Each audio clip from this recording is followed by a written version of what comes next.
Hello everyone and welcome to week 2. This week we're going to look at the trauma-informed approach model.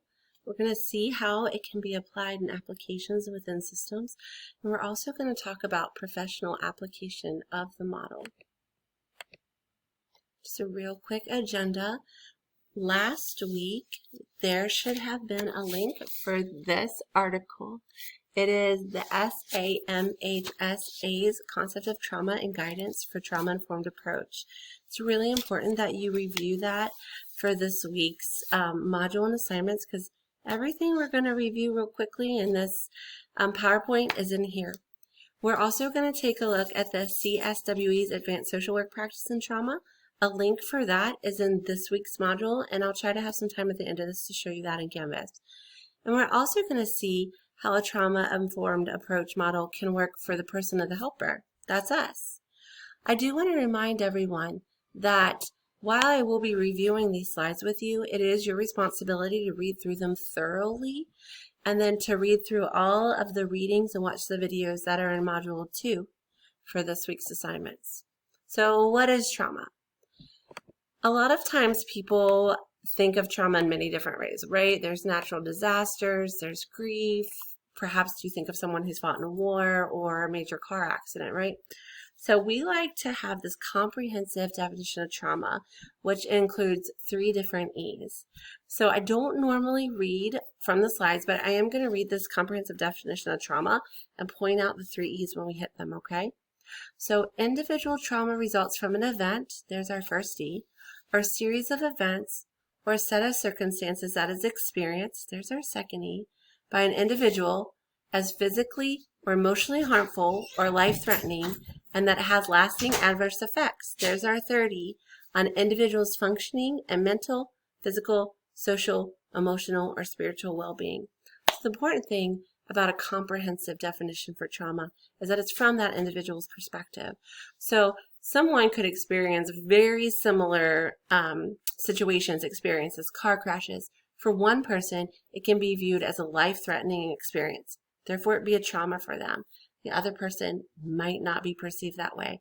So for them, they might not consider it a trauma.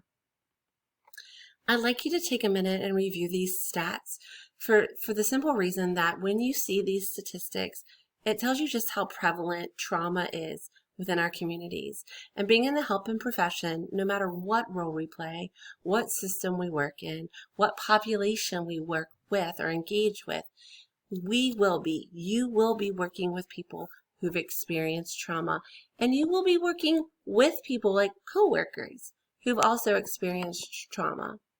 So just a real quick review of the model. We are looking at some bullet points of things that have really influenced and pushed the trauma-informed model forward. So we look at the Women Co-occurring Disorder and Violence Study, which looked at women who had anxiety and depression and substance use disorders, but also reported physical and sexual abuse. And then we have the National Child Traumatic Stress Initiative.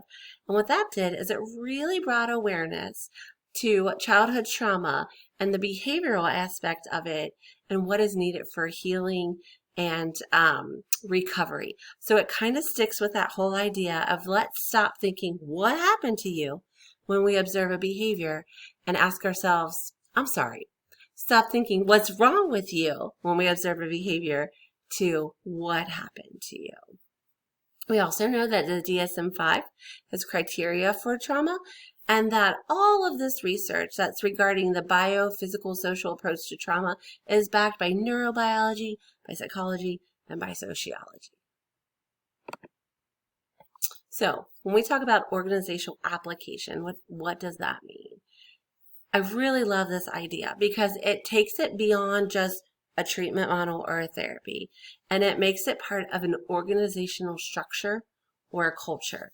So when we think about this application within our system, our agency, we're going to think about 4 R's. And those R's are realization, so that's realizing the widespread impact of trauma and the paths for recovery. Recognition, I really love this R because it talks about not just recognition of the signs and symptoms of trauma with our clients, but also with their families, with staff, with our coworkers, and with others that are involved in the system. And then we have response. So that's how do we fully integrate this knowledge about trauma into our policies and our procedures and our practices, and then we actively resist re-traumatizing not just our clients, but everyone who's within that system. So when we talk about organizational application, we have 6 key principles, right? So first we look at safety. And when they talk about safety, they don't just mean a safe environment. Yes, absolutely includes the physical environment, but they also mean safe engagements, right? So any engagement with any person within that environment needs to be safe. Transparency and trustworthiness goes back to the why. Why is a policy like this? What made or influenced this policy, this decision? Peer support is such a great path of hope and healing because it takes those who have trauma experiences and allows them to support each other and help themselves. Collaboration and mutuality. I really love this key principle because it is for everyone. This principle highlights the importance of everyone within a system using a trauma-informed model. I love this quote because it says, one doesn't have to be a therapist to be therapeutic. So let's say you're working in a school setting. This is emphasizing that everyone within that system can have a therapeutic approach. So not just the school counselors or the faculty, but we're talking about staff. So those who work in the lunchroom, substitutes, custodians, crossing guards, everyone within that system has the ability to engage in a therapeutic approach. Empowerment, voice, and choice. Yes, I love this because this is strength-based, right? It is saying we are going to identify and build on your strengths. We see that you are resilient and we're going to encourage you to continue to be resilient. And we're going to do this. We're going to empower the staff and the clients to make these decisions, right? They are autonomous. They are individuals, and we're going to empower them to make those choices for their own. And then we also look at the 6th key principle, which is cultural, historical, and gender issues. So this is saying that we are going to provide appropriate responses that honor the differences and healing potential. And we are really seeing a growth and recognition of the importance of this principle when we look at our LGBTQ plus population and the traumas they've experienced, when we look at historical traumas, and we look at traumas from different ethnic groups and races.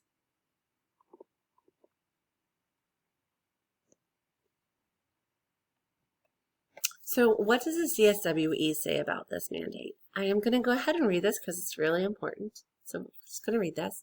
So, a trauma-informed organizational practice. They say whether or not it is recognized, right? Trauma shapes the organizational culture of all service providing systems, all of them. Competent social work organizational practice reflects the U.S. Substance Abuse and Mental Health Services Administration statement that trauma-informed organizations, programs, and services are based on an understanding of the vulnerabilities or triggers of trauma survivors that traditional service delivery approaches may exacerbate. So that these services and programs can be more supportive and avoid re-traumatization. So, right? Trauma-informed systems also take into account the profound impact that working with and caring for traumatized clients can have on workers and caregivers, and it provides support to mitigate these effects. So here are the 7 domains. You can read through these domains. They're also within the readings that we've talked about earlier. You'll see how beautifully these domains line up with those 6 principles we just talked about.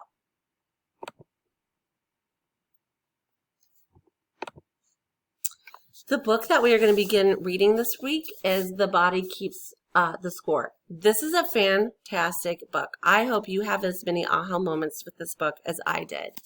So this book is based on van der Kolk's four fundamental truths. I will let you read through these truths so that you can apply them to your work this week, and so that you can recognize them when you read them, and the chapters that you'll be reading this week. So how do we apply the trauma-informed model professionally? Well, first we need to look at compassion satisfaction and compassion fatigue. So compassion satisfaction is the experience of more positive impact from the work you're doing as a helper, and compassion fatigue is the experience of the more negative impact that we experience as helpers, and that's what can lead to vicarious trauma experiences or professional burnout. This is so real. It is really, truly real. And I'll show you at the end of this video in our module where there are some things to evaluate how you're doing. So why do we burn out? Why do we have this fatigue sometimes? Well, there's this thing called the writing reflex, right? And you learned about it, or you will talk about it in motivational interviewing. And it's about fixing the person. Here's the thing, y'all. Like, we don't fix people. I'm not a superhero. I'm not a magician, right? We're like sidekicks, right? We're like the assistants. We have the privilege of walking beside people on their journey, or working beside people who are on a journey. And we know the tools to help them realize that they themselves have the ability, they have the power to use those tools themselves. Like, I love that. It's amazing. So writing reflex, no. We don't fix anybody. We have the privilege to walk beside them while they realize the power they have within themselves. Self-care is huge, right? To prevent burnout, compassion, fatigue, and vicarious trauma. And I'll show you some things about that when we go look at our assignments for this week. So I'm going to take us to our assignments, but remember they need to be completed by Sunday at 11:59, and it might be beneficial for you to begin working on the core assignment Trauma Resources Project. So you can see right here is our module for this week. We have all of your assignments are listed here. Here's a link for the CSWE Advanced Social Work Practice in Trauma. This link for the SAMHSA was in last week. We have a video regarding sympathy versus empathy. It's fantastic. We have a compassion, satisfaction, and fatigue survey and a self-care plan right here. I highly suggest doing both of these and keeping them. It will be a good thing to do as you continue your career and build your profession. And then I will be putting this video in a link here, okay? Please remember to complete the Module 2 participation activity by Sunday the 23rd at 11:59. And if you want to get started on that core assignment, let me see if I can bring it up here for you for a minute.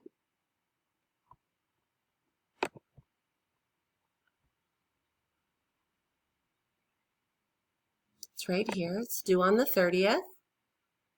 And you can see right here what it's all about. It's a 2-part assignment. Again, if you all have any questions, comments, please don't hesitate to reach out. Have a great week, and I'll text you all next week.